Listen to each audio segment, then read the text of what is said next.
everyone, welcome back to my channel, and this video is going to be very special for me because this marks the beginning of Kotlin Basics with Khushi, a new series of small videos where I'm going to try put out all my knowledge about Kotlin and make it relatively easier for you to understand and maybe you can grasp it better.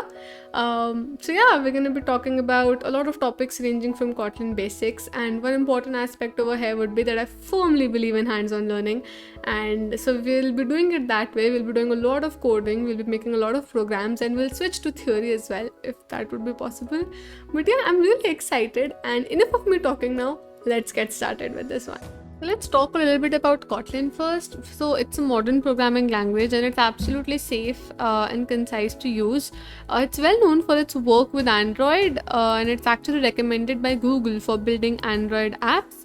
It has various applications, but on the other side, it's also 100% interoperable with Java, which means that it can actually communicate and share different information like functions and classes. So both these languages can actually communicate with each other, and it's definitely a productive way to write server-side applications. So if you want to know more about Kotlin, this is the official website, which is kotlinlang.org, and you can know more about Kotlin. Okay, so once we are done with this, let's move to the actual coding part. So to learn more today about Kotlin, I'll be using IntelliJ IDEA. You can actually go and search it there on Google, and you can go onto the first link which says download IntelliJ IDEA, and you will be navigated to something like this. You can download IntelliJ IDEA from here. So right now I'm on my Mac and I've already downloaded it, but you can actually download the community version since it's free. You can also explore the ultimate version, which also offers a free 30-day trial. You can download it from here, and you can also download if you're on Windows, then feel free to do that. And there's also a version for Linux. But if you want to code along with me for this video, you can actually go to a second option, which is Kotlin Playground. The link to this is there in the description box. So it's it's basically a Kotlin Playground. You can actually code and practice along with me, along with this video. So the link to this is there, and you can actually start doing that. So yeah, what are we waiting for? Let's move to the coding part now.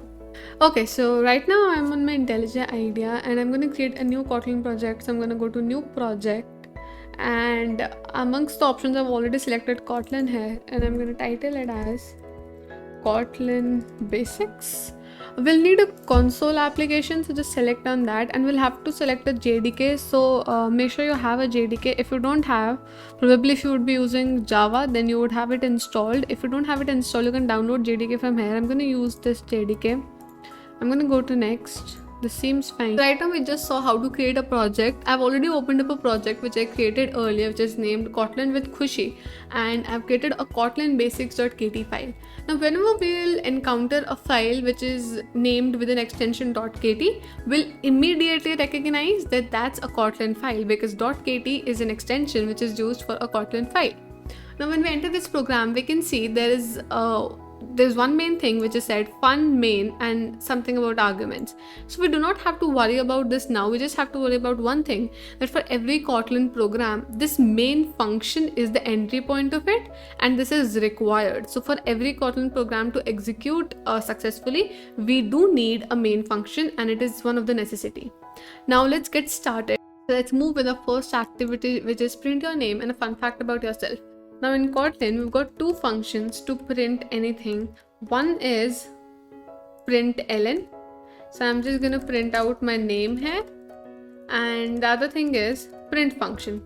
So I'm going to type out my fun fact.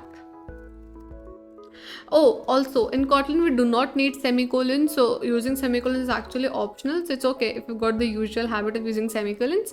Practicing Kotlin would actually help you remove that habit. Okay, so we have got two functions here, println and print. So println actually appends a line break after your content, and print function does not do that.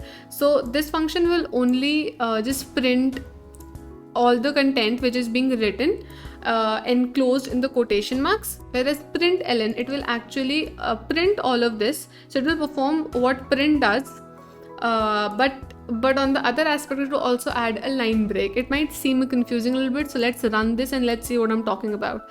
So when we run this, we're going to see Khushi Sharma gets printed, which says, so basically this statement when this statement is executed, we get this. And immediately after this content, we get a line break, which is I'm a big Potterhead, which is the function of the print. Now let's do one thing, and let's try printing print ln. Let's type another ABC, and let's see what happens here. So when we run this, we're going to see something. So this is executed normally as we saw earlier, but now ABC gets printed just after I am a big Potterhead. So basically what happens is print function does not append the content with a line break, while println does. So this is the basic difference between print and println. So I think I've got good so far. We know how to print our name, we know how to print a fun fact about ourselves. Let me just remove that, and let's move on to the next activity, which says store the name and fun fact permanently in variables and print that. So basically right now what we're doing is we're actually printing these values using these functions. But what if we want to print them again, or what if I change them? I won't know that what was written before it. So I want to store these values permanently in some kind of variables, and maybe if we want to change them, we can change and we can print those variables. So in Kotlin, we can actually create two types of variables. Firstly, we can create using var. So var is the keyword to create a variable. So we use var and then we type out the name of the variable. So you can give any name of the variable, but it's actually preferred to choose out a name or any meaningful name. So we give out, for example, variable 1. And we say let's print out anything. So we say Khushi. Now basically what happens is in Kotlin we do not need to infer the data type directly. It can also take the data type indirectly, but it's also advisable to do that. So I'm gonna do it like this. So I'm just gonna add a colon and I'm gonna add the data type. And yeah, that's pretty much how we create a variable.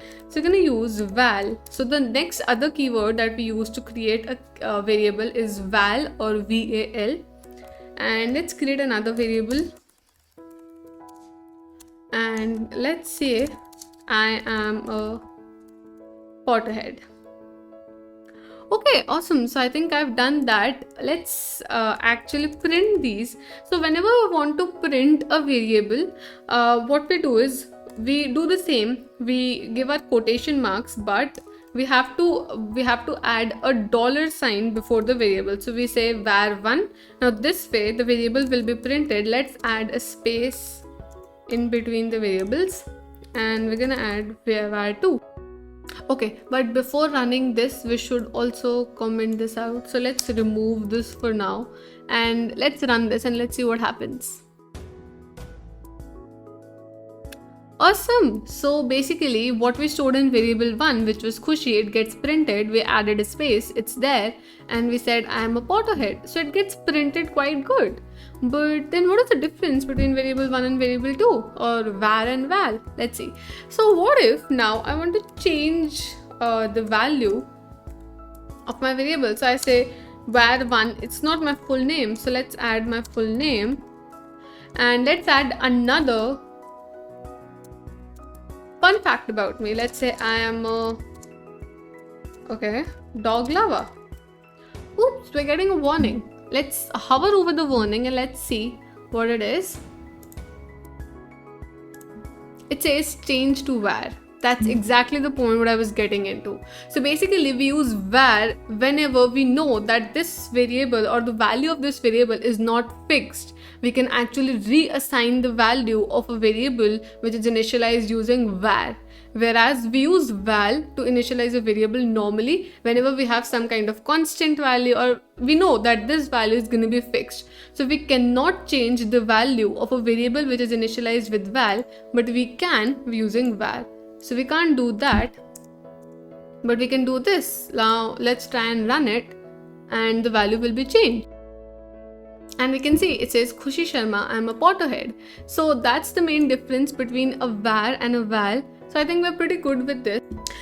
So this was it for the first part of this video. We'll be doing the third activity and the miscellaneous activity in the upcoming videos of this series.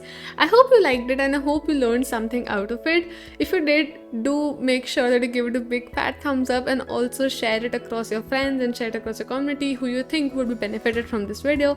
Also do subscribe to my channel as well, and I'll meet you soon. Bye.